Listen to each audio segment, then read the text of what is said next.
welcome to the library. My name is Debbie Henderson, and I'm going to take you on a quick tour of the Sierra Madre Historical Archives here at the library. A little bit about me. Good morning. Good morning. A little bit about me. You know what? Would you like to have your picture taken together?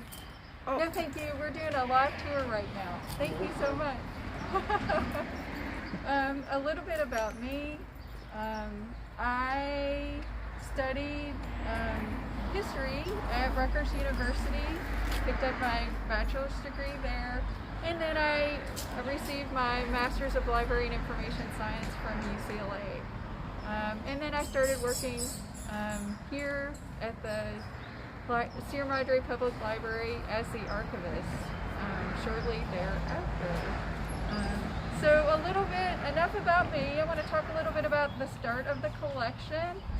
The collection was started by the Sierra Madre Historical Society. It was formed in 1931, and they started collecting materials because it was the 50th anniversary of the founding of Sierra Madre. So their work was incredibly important. They started collecting materials. They published 2 books. One came out in 1950, Annals of Sierra Madre, and then another book, a pictorial history, that came out in 1976, the bicentennial year. And so since then, in 1981, the materials that they collected moved here to the Sierra Madre Public Library. There was funding raised for the Sierra Madre room, and the collection moved here. Now, flash forward to 1999, when the collection became jointly owned by the library and the Historical Society. Now, we are in a 1955 building. We do not have climate-controlled storage, but we do our best. So our archives are kept in the basement, and that has we found the most stable climate. So for instance, the temperature is around just under 70 degrees, and then the humidity ranges between 30 and 40%, and those are pretty ideal conditions for archival collections. So let's wander down to the basement, and we'll see a few items from the collection.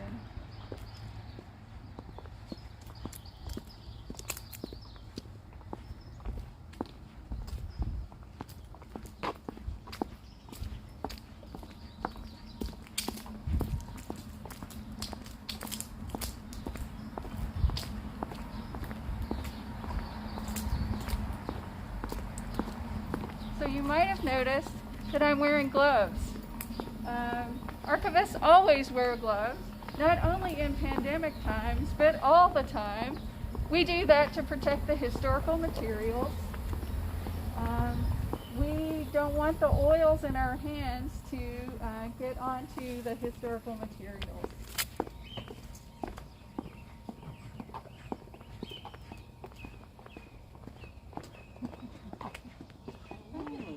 Hello.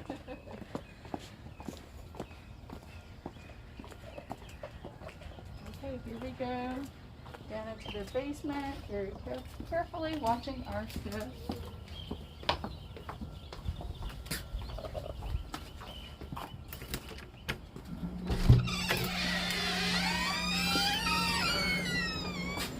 Okay. Now, before we visit the archives, I want to show off a very fun aspect of our 1955 building, and it is our dumbwaiter. This was a feature that was incorporated into a lot of buildings, and it helps to move materials from between floors. You can see we have the old style manually operated version with a rope and pulley. It's still functioning today, and I use it to move archival materials from the basement to the first floor. So really neat aspect of our 1955 building that we're still using, still in use today. And it is our silent book elevator. Now, in this space, we used to have a spiral staircase that went between floors. However, it was deemed unsafe and was removed. But it made for space for our oversized storage. So you'll see that archives, when we go into the back basement room as well, you'll see that a lot of our materials are kept in these powder-coated metal cases. These have are locking, so they're secure storage, but they also help keep the dust off of our materials. And inside the drawer, of course, it's very dark, and the materials are kept cool. Okay, so let's have a look-see at a few of our... I pulled a few artifacts out of the basement that I wanted to share with you. Okay, the first is a photograph of Bethany Church. This was the cobblestone church that was built in 1920, 1921, and it was made of local arroyo stones. Okay, it was designed by Louis Cornell, and he was a nearly blind stonemason. This is a really remarkable building, and it's not here anymore. That's why I wanted to show a photograph of it. Bethany's congregation grew, and in 1956, it was this building was eventually torn down and replaced with the existing structure. But it's still, I'm so grateful that we have these photographs because they're so, they really tell the story of this building. Now, next we have a brochure of Sierra Madre. I'm going to pull it out. This is from about 1927. Okay, and it was made by the Chamber of Commerce. And you'll see that it features some really fun parts of Sierra Madre. Okay, you're going to see civic buildings, you're going to see trails, you're going to see residences, and also some of our local churches. Now, the reason I know this is from about 1927 is because it features the new City Hall, which was built then. And then there's only an illustration or a rendering of what the Congregational Church was going to look like. And it was finished in 1928. You can see St. Rita's Church. This is the Sierra Madre Women's Club.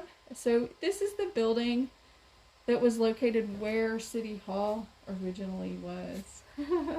So a lot of things have changed in Sierra Madre, but I love these kinds of brochures because they really provide a snapshot in time.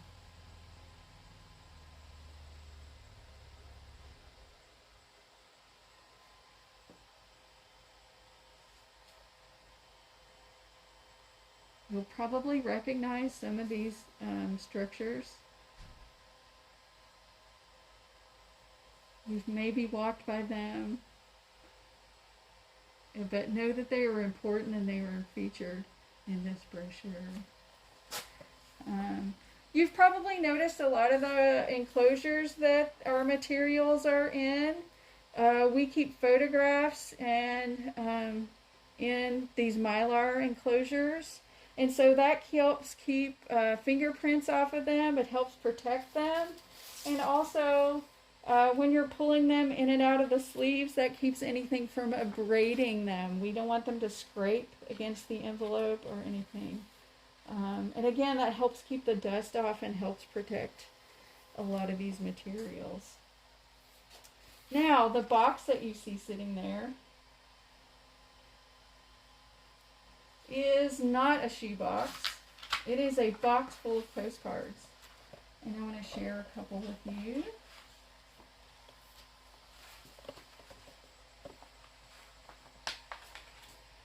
Okay. So I have lots of postcards we have lots of postcards in our collection. And these are arranged by subject. Okay, so let's pull a couple of them out.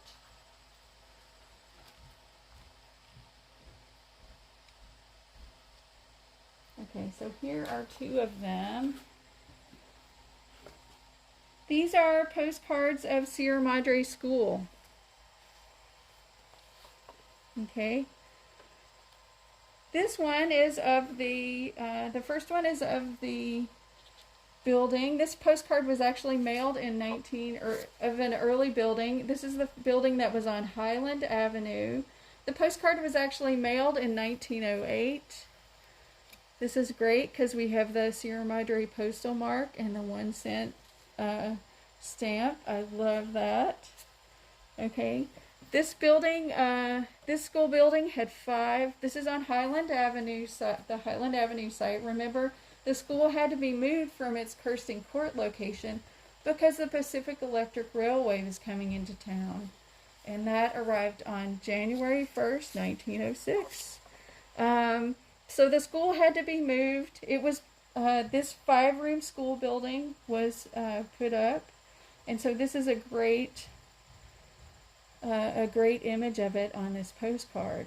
Now, eventually Sierra Madre's population grew. We needed a bigger school, and Sierra Madre elected to build a new school building.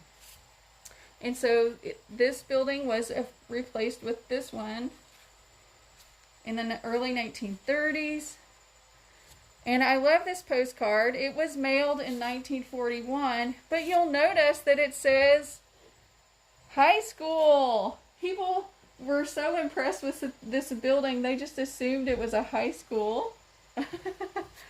This postcard, like I said, was mailed in 1941, and she starts off with her writing, "This is not a high school. This is where Nikki and Nancy go." So they had some kids in school there. Really great. So this shows the current school building that is on the Highland Avenue site. And I like this postcard, even though it's misidentified. That's a warning not to believe everything that you read. Because it shows the bell tower. The bell tower is no longer on the school. It had to be removed. In 1971, there was a big earthquake, the San Fernando earthquake, and there was such damage to the tower that the tower and the bell were removed.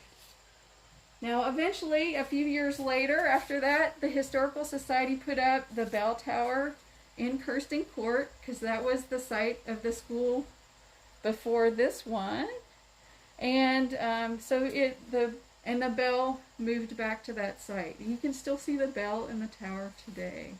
Now, speaking of earthquakes, this little gem came out of the Sierra Madre earthquake, which struck the morning of June 28th, 1991.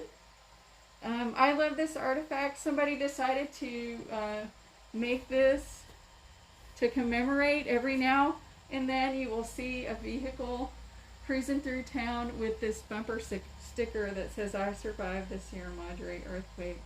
There are a lot of local people with stories about how they felt the earthquake and how they made it through that day. It's really great. Really good stuff. Let's see. Another cool artifact that we have. This is actually a reproduction. We have the original map in the big oversized cases that I showed you earlier. This is a part of a Sanborn fire insurance map. This is from about 1927. You can see that it's color-coded, and so for instance, red indicates brick, yellow indicates wood, and blue indicates stone. The gray indicates metal. And these were used by fire insurance companies, I believe, to set rates. They showed, but they also showed a lot of great information. They showed the footprint of buildings and also what they were made of. And it's really a good history of the built environment. What you're seeing here is Central Avenue, which became Sierra Madre Boulevard. This is Baldwin Avenue. This is Kirsten Court. All the red, you'll notice, you've probably noticed that a lot of those structures are made of brick. That's also indicated by this map. You can see the Pacific Electric Station in Kirsten Court. It was a wood frame building, and here it is. So this is, the school building was located here, but was torn down, and then the Pacific Electric Station was added. And also, do you remember the cobblestone church, the photograph that I showed you? Here is the footprint of that structure. You can see it's made of stone, and you can see its rounded footprint on the map.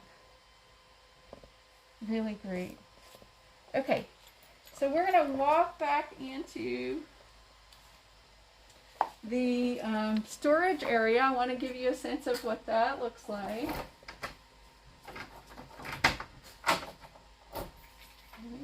So archives like dark, cool, dry conditions, and that's what we always try to provide.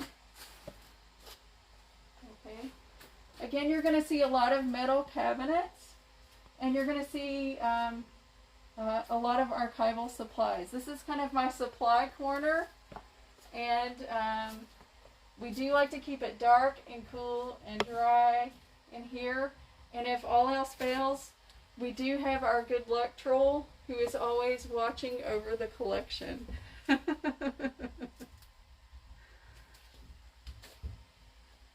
Okay. So a lot of our collection is two-dimensional. We don't have a lot of three-dimensional archival artifacts, but we do have some. And I want to pull down this box for you to see.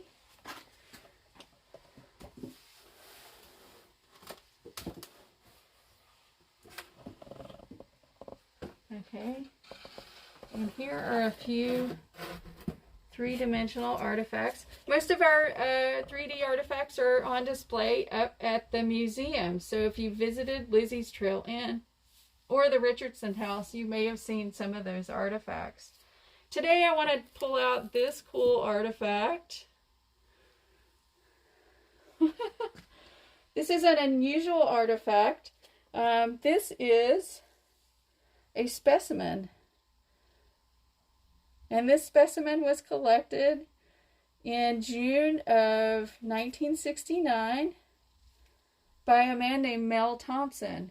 Now, he happened to be in Memorial Park at the park house, and he noticed an unusual spider. He happened to be the supervisor at the Eden Canyon Natural Center there. So he recognized this is an unusual specimen.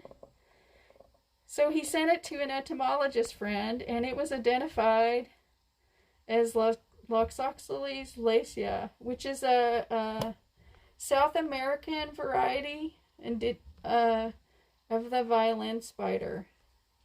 It's related to brown recluses. And you can see there's a label inside with the date and also the finder's name. Excellent. This specimen was actually kept in the library so that local residents could come and they could see it. They could see what one of these spiders looked like. So in case they came across them, they would know, oh, this is a dangerous, venomous spider. We need to be careful. We need to have it removed. So that's kind of a cool artifact that we had here at the library that we still have in our collection.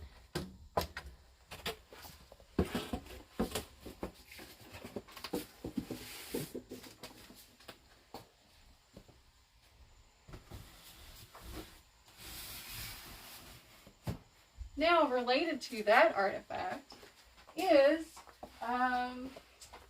an image of the violin spider sculpture.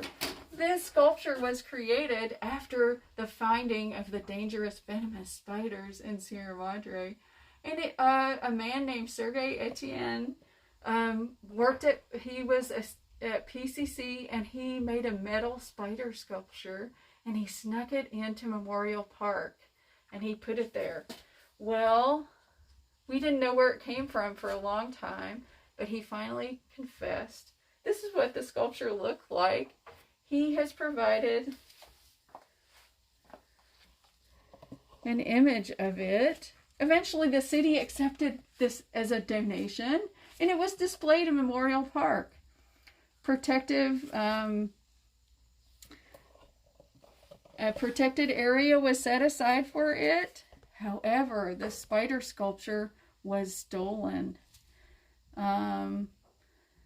We still haven't solved the case of the missing spider sculpture. I have heard that some UCSD students at Muir College cut it with bolt cutters and took it back to school and had it on display in the dorm there at a party, but the case has never been solved. We don't know what happened to the sculpture. But that's an interest. I'm so glad we have a photograph of it by the artist. So this is very excellent. Another favorite item in the archives is this aerial photograph. What you're looking at is Sierra Madre in 1945, November of 1945.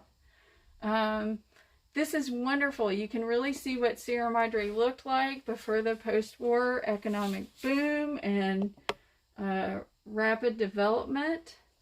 Down here in the bottom of the image, you can see Anokia. This is Anita Baldwin's estate.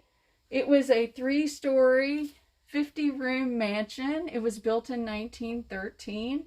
And you can really see the estate. There were tennis courts, there was a swimming pool, there were stables. It was later used as a school. But in 1999, it was torn down and is now private houses are built on in that area. So what you're looking at here is Baldwin Avenue, and this is what is now called Orange Grove Avenue, and you can certainly see why. You can notice that the landscape is dotted with citrus trees here. Okay. And it used to be called Live Oak Avenue because look at all of the coast live oaks that are part of the landscape. Amazing. Now heading up to Sierra Madre Boulevard. We're traveling up Baldwin. Here's Sierra Madre Boulevard. And once again, we have Kirsten Court. So you've seen it in 1927 on the fire insurance map. And now here it is in 1945. And then just above Kirsten Court, you can see the round buildings. Again, that's Bethany's cobblestone church. So I love this. You can really see the historical record of the built environment in Sierra Madre.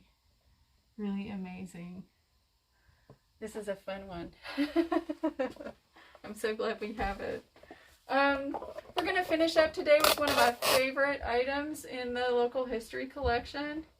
Many of you know that the 4th of July parade started in 1965. And it was a parade that originally started at Memorial Park and ended at Sierra Vista Park.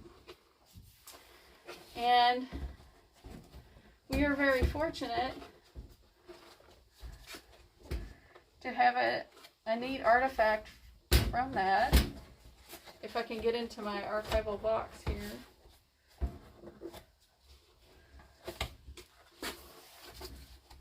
Here we go.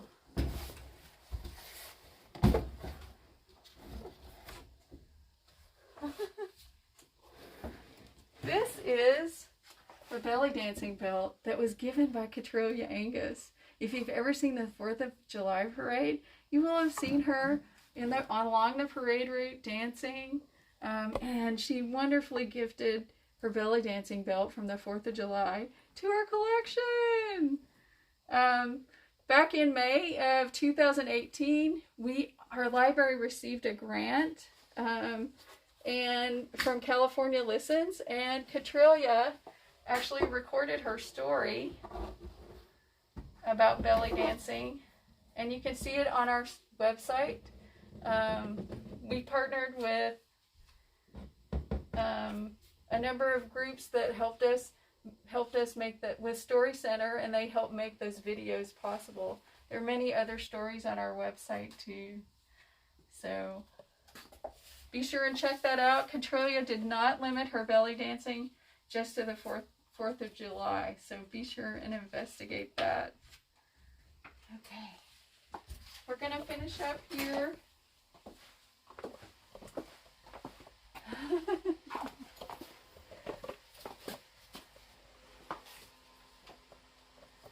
We're going to turn off the lights here in a minute. As we finish up, I want to be sure and give a shout out to a lot of the local groups that have supported the archives with grants over the years.